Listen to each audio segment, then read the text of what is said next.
So, hello guys, today is day 4 of SDE challenge and today three questions we have to solve. So, first of question is find a duplicate number. So, what it means? For example, here is a array 1, 2, 3, 4, 5, 5, 6, 7. Only one of any given number will be duplicate from the given array. We have to just return that number. For example, here in case will be 5. So, if we try to solve it using the brute force method, what we can do? First of all, we can sort this entire array and perform a linear search on it where the previous sum is equal to the current sum. So we have to just return that number. But the time complexity here will be of sorting algorithm. We go of n log n, and for the merge sort is something like this. So time complexity increases. But we can do it each much more better way by using the hashing. So what we can do over here, we will create an equivalent array and store the number. For example, the my length of array is 7. So I will create a array of count 1, 2, 3, 4, 5, 6, 7 and keep the value of each and every variables. For example, 1 appears only once, and 2 appears only once, 3 only once, 4 only once, 5 appears 2, 6 appears once, and 7 appears once. So I will iterate over it and find out which of the numbers appears twice, and I can return it. So here it is answer 5, and yep, the solve. We can solve it in much more easy and means it is a little bit difficult to initiative fast and slow pointer using Euler Tortoise method. It is a little bit tough, so I just tried to copy it, but hashing was a little bit easy. So next question is about the find the repeating number and the missing number. Both the question we have to find repeating and missing both the numbers. So what we can do?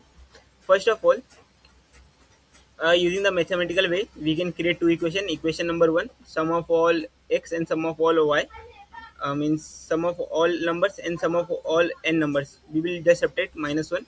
Similarly, we can do sum of square of each number and sum of square from 1 to n. So here is the equation we will getting, and after performing this equation we will get x minus y square equal to minus 3 x plus y, and after replacing it x plus y as we already got over here, x minus y already we got over here, we will just replace it and we will find our value 2x equal to 2. From there x equal to 1, and we can put this value over here and we can get the value of y. Using this we can find out the missing and this number. Here we can also see I had solved them. For example, find the missing number. Here is the example of 35411 we have taken, which we have been solving over there manually, and here it is also same 1 comma 2, and here what we have been derived 1 comma 2 for the same array.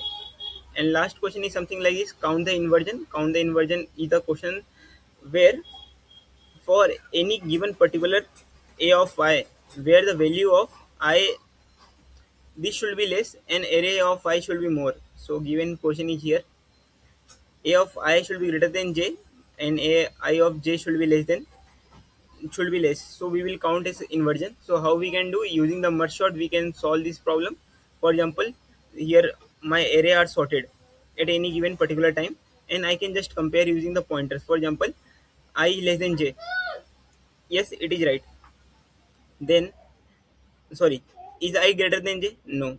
So I will move ahead with my I. Is I now at 2? So is my 2 greater than j? No. So I will keep moving. Now my this pointer will be moved to 3. Is 3 less than greater than 3? No. Then again it will move to 4. Is 4 greater than 3? Yes. So my j count will be increased to 4. And similarly, we will keep going, and now we will at the position of 5. So 5 will be greater than this and this. So overall count will be 4, something like this. So we can count the inversions using the merge sort, because this is a technique of merge sort. First of all, we will divide the array, and while merging them, we will count this thing. So here in the code, we have already done it. For example, we have applied here the merge sort algorithm, and here we will keep the variable count where it is increasing. So once it has been increasing, once it we will keep counting where this value exceeds, and as soon as exceed we will keep count over the values where it is exceeding, keep count over there, and at last we will return those value. So that's it. It is very simple question, but if you should know about the merge sort. That's it. Thank you guys.